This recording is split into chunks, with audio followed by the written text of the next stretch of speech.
ఒకసారి రాకేష్ గారి వాయిస్ తీసుకో. రాకేష్ గారు good morning madam. Good morning అండి. జ్యోత్స్న గారు మీకు, అదే విధంగా ఎల్ల లక్ష్మీనారాయణ గారికి, హెచ్ఎండి ప్రేక్షకులకు అందరికి శుభోదయం అండి. అదే విధంగా కార్తీక పౌర్ణమి శుభాకాంక్షలు ప్రజలందరికి కూడా. ఎస్ మేడం, చెప్పండి. చెప్పాలి అంటే జూబ్లీహిల్స్ ఓటర్లు ఆల్రెడీ మీకు 2 పర్యాయాలు మీకే ఇచ్చారు. అండ్ ఇప్పుడు అధికారంలో కాంగ్రెస్ ఉంది. సో మా వైపే ఉంటారు. ఈ తదితర లెక్కలు చూసుకున్నా కూడా వివిధ వర్గాలకు సంబంధించి వాళ్ళు కూడుకున్నటువంటి లెక్కల్లో కూడా మా వైపే ఉంటారు ప్రజలు, ఆ లెక్కలన్నీ మా గెలుపుకే సూచకంగా కనిపిస్తున్నాయి అన్నటువంటి కాన్ఫిడెన్స్తో కాంగ్రెస్ ఉంది. మీ వైపు ఎందుకు చూడాలి? ఇప్పుడు అధికారంలో లేరు, ఈ అభివృద్ధికి సంబంధించా ఇంకోట లెక్కలలో మీరు ఏం చేస్తారు అంటే చెయ్యలేదని అడగడం కోసం మీకు ఓటేయాలా? మేడం, ఫస్ట్ ఆఫ్ ఆల్ ఈరోజు జరుగుతున్నటువంటి జూబ్లీహిల్స్ ఎలక్షన్లలో మీరు గమనించారు, ఇప్పుడు పెద్దలు ఎల్ల లక్ష్మీనారాయణ గారు మాట్లాడినా, లేకపోతే బీజేపీ పార్టీ మాట్లాడినా, కాంగ్రెస్ ను ఎంఐఎం ను అంటగట్టడం ద్వారా, లేకపోతే ఇప్పుడు ఓల్డ్ సిటీ నల్లా బిల్లులు అని జూబ్లీహిల్స్ కి ఎందుకు వచ్చినాయి, లేకపోతే అసలు ఈ అంటే మత వివక్షత ఎందుకు తీసుకురావడం జరుగుతుంది జూబ్లీహిల్స్ అంటే, 2 సార్లు కేంద్ర మంత్రిగా అక్కడ నుండి ఎంపీగా పనిచేస్తున్నటువంటి కిషన్ రెడ్డి గారు ఈ జూబ్లీహిల్స్ నియోజకవర్గానికి కావచ్చు, సికింద్రాబాద్ కాన్స్టిట్యున్సీ అభివృద్ధి కావచ్చు, ఇన్ని నిధులు తీసుకొచ్చారు అని చెప్పలేనటువంటి దుస్థితిలో బీజేపీ పార్టీ ఉంది. అదేవిధంగా ఈ 2 సంవత్సరాల్లో జరిగిన అభివృద్ధి, ఇక మేము 6 గ్యారంటీలు ఇచ్చినాం, 100 రోజుల్లో ఇవి అమలు చేస్తామని చెప్పినాం, ప్రతి మహిళకు 2500 ఇస్తామన్నాం, కళ్యాణం లక్ష్మి, షాదీ ముబారక్ లో తులం బంగారం ఇస్తామని చెప్పాం, లేకపోతే వృద్ధులకు మహిళలకు అందరికీ అంటే వృద్ధులకు వికలాంగులకు 2000 ఉన్న పింఛన్ 4000, వికలాంగులకు 4000 ఉన్నది 6000 చేసామని, లేకపోతే ఏది చెప్పలేకపోతున్నా. అంతెందుకు, అక్కడ అన్ని బస్తీలే కదా, వాళ్ళందరికీ ఎంతమందికి ఉచిత కరెంట్ వచ్చిందో డిక్లేర్ చేయలేకపోతున్నారు. 500 రూపాయలకు సిలిండర్ ఎంతమందికి ఇచ్చారో చెప్పమని చెప్పండి. కాబట్టి ప్రజలందరూ గమనిస్తున్నారు. కాబట్టి కాంగ్రెస్ పార్టీ అధికారంలోకి వచ్చిన తర్వాత ఏం జరిగిందంటే, జూబ్లీహిల్స్ నిజానికి దాని పేరు జూబ్లీహిల్సే కావచ్చు, కానీ అదంతా కూడా బస్తీలతో నిర్మితమై ఉన్నది. ఆ బస్తీలని రెహమత్ నగర్ కావచ్చు, బోరబండ కావచ్చు, లేకపోతే మీకు వెంకటగిరి కాలనీ కావచ్చు, అంటే యూసఫ్ కూడా కావచ్చు, ఇవన్నీ కూడా కొంతవరకు కొంత మాత్రమే అంటే డెవలప్డ్ ఏరియా, మిగతాదంతా కూడా అక్కడ ఉన్నటువంటి అన్ని బస్తీలు. ఆ బస్తీలలో వాళ్ళంతా కూడా గతంలో ఏదైతే ఐటీ ఫీల్డ్ కావచ్చు, రియల్ ఎస్టేట్ కావచ్చు పీక్ లో ఉన్నప్పుడు అక్కడ ఉన్నటువంటి వాళ్ళు కార్పెంటర్లు, ప్లంబర్లు, సోఫా మేకర్స్, ఇంటీరియర్ డిజైనర్స్ వాళ్ళంతా కూడా బస్తీలలో నివసిస్తారు. వాళ్ళందరికీ ఈరోజు ఉపాధి కోల్పోయినటువంటి పరిస్థితి. సెమీ కండక్టర్ల నిర్మాణానికి దేశం మొత్తంలో 10 రాష్ట్రాలకు అనుమతి ఇచ్చి ఇక్కడి నుంచి 8 మంది ఎంపీలు ఉన్నటువంటి తెలంగాణకు పర్మిషన్ ఇవ్వలే కేంద్రం. అదేవిధంగా ఈరోజు కొత్త ఇండస్ట్రీలను ఏవి తీసుకురాలేని పరిస్థితిలో కాంగ్రెస్ పార్టీ ఉన్నది. ఈ 2 సంవత్సరాల్లో నువ్వు తీసుకొచ్చిన ఇండస్ట్రీస్ ఏంది, లేకపోతే ఇక్కడి నుంచి తరలి వెళ్ళినటువంటి ఇండస్ట్రీస్ ఏందో మనం మాట్లాడుకోవచ్చు. అది గొరిల్లా గ్లాస్ కంపెనీ కావచ్చు, క్రిటిక్స్ కావచ్చు, చాలా కంపెనీలు అన్ని కూడా ఇక్కడ నుండి వెళ్ళిపోతున్నటువంటి పరిస్థితి.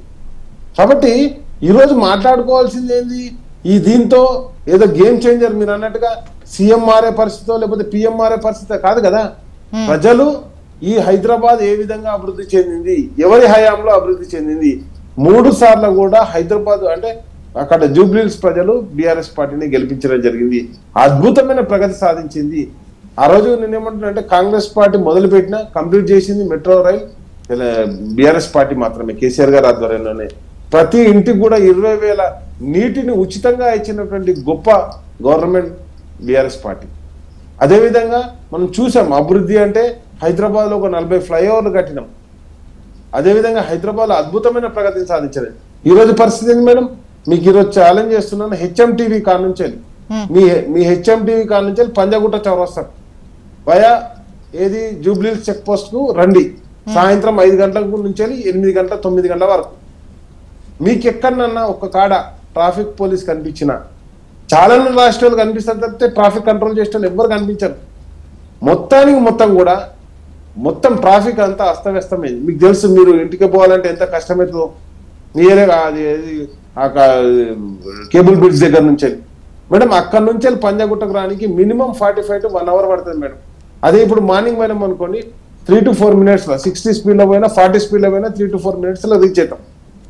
ఎందుకు ఇప్పుడు అంతేందుకు మేడం, ఈరోజు సీఎం గారు ప్రయాణించేటువంటి రోడే అది ఎన్టీఆర్ ట్రస్ట్ భవన్ ముందట, ఎల్వి ప్రసాద్ హాస్పిటల్ ముందట. అయితే రాకేష్ గారి మెయిన్ రోడ్లు కాకుండా ముఖ్యంగా బస్తీలకు సంబంధించి వాటికి చూసుకున్నట్టయితే ఇప్పటికీ అస్తవ్యస్తంగా ఉన్నాయి. 10 ఏళ్లలో మీరు చేసినట్టయితే డ్రైనేజ్ సిస్టమ్ కావచ్చు, ఇవన్నీ కావచ్చు, ఈ విధమైనటువంటి పరిస్థితి ఉండదు కదా. ఒక్క వర్షానికే మునిగిపోతున్న సిచ్యువేషన్స్ బస్తీలకు సంబంధించి కనిపిస్తున్నటువంటి క్రమంలో ఏం చెప్తారు?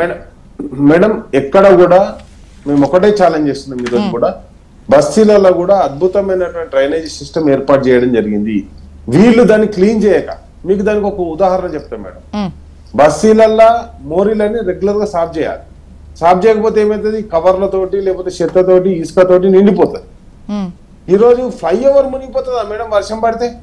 ఏదైనా లోతట్టు ప్రాంతం మునిగిపోయిందంటే ఒక లెక్క. మీరు చూసిరు కదా ఏది అక్కడ మన ఏది హైటెక్ సిటీ దగ్గర ఫ్లైఓవర్ మునిగిపోయింది. ఫ్లైఓవర్ ఎందుకు మునిగిపోయింది మేడం? ఓన్లీ జస్ట్ ఆ డ్రైనేజ్ ఏవైతే గల్లీ ట్రాప్స్ ఉంటాయో వాటిని క్లీన్ చేయక, అక్కడ ఉన్నటువంటి చెత్త తొలగించక. అంటే ఇది రోడ్లతోని వస్తున్న ఇబ్బంది కాదు, మెయింటెనెన్స్ ఇబ్బంది అని. Madam not only this one, మన వరంగల్లో వచ్చినటువంటి ఇబ్బంది కూడా అదే మేడం. నేనేమంటున్నా అంటే అసలు మున్సిపల్ శాఖ మొత్తం చేతులు ఎత్తేసింది. మీరు నేను కాదు, ముఖ్యమంత్రి గారే స్వయంగా రివ్యూ పెట్టి ఈ నగరానికి ఏమైంది, ఎందుకు మీరు పనిచేస్తలేరు అని చెప్పేసి మున్సిపల్ సిబ్బందిని అడిగినటువంటి పరిస్థితి. ఇప్పుడు ముఖ్యమంత్రి గారి దగ్గర ఏ శాఖలు ఉన్నాయో అస్తవ్యస్తం ఉన్నాయి. విద్యాశాఖ ఈరోజు బీసీ ఫీజు రియంబర్స్మెంట్ లేదని చెప్పేసి మొత్తానికి మొత్తం కూడా రాష్ట్రంలో ఉన్న అన్ని కాలేజీలు బంద్ అయినాయి మేడం. ఇప్పుడు మేము 10 ఏళ్ళు ఉన్నప్పుడు అది తీసుకొచ్చింది వైఎస్ రాజశేఖర రెడ్డి గారు కావచ్చు, ఒక అద్భుతమైన పథకాన్ని తీసుకొచ్చినప్పుడు అది ఆరోగ్యశ్రీ కావచ్చు, ఫీజు రియంబర్స్మెంట్ కావచ్చు, దాన్ని మేము కొనసాగించినాం.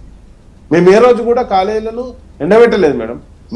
మా ప్రభుత్వ హయాంలో 27,000 కోట్ల రూపాయలు వాళ్ళకు ఫీజు రియంబర్స్మెంట్ ఇచ్చినాం. వీళ్ళు ఆరోపణ చేస్తారు ఏది గతంలో మీరు బకాయి పెట్టిపోయారు మేడం. బకాయి పెట్టిపోయిన తర్వాత కూడా 3 సార్లు అడ్మిషన్ అయింది మేడం. నేనేమంటున్నా, గతంలో కిరణ్ కుమార్ రెడ్డి గారు పెట్టిన బకాయి మేము కట్టలేదా? నేనేమంటున్నా అంటే ఈ రోజు ఫీజు రియంబర్స్మెంట్ కట్టక మొత్తం ఇంజనీరింగ్ కాలేజీలు, డిగ్రీ కాలేజీలు, అన్ని ఫార్మా కాలేజీలు అన్ని బంద్ చేసుకున్నటువంటి పరిస్థితి. వాళ్ళ జీతాలు వాళ్ళు పనిచేయాల్సినటువంటి వాళ్ళకు ఎట్లా జరుగుతుంది మేడం? 3 సంవత్సరాలు తెలియకపోతే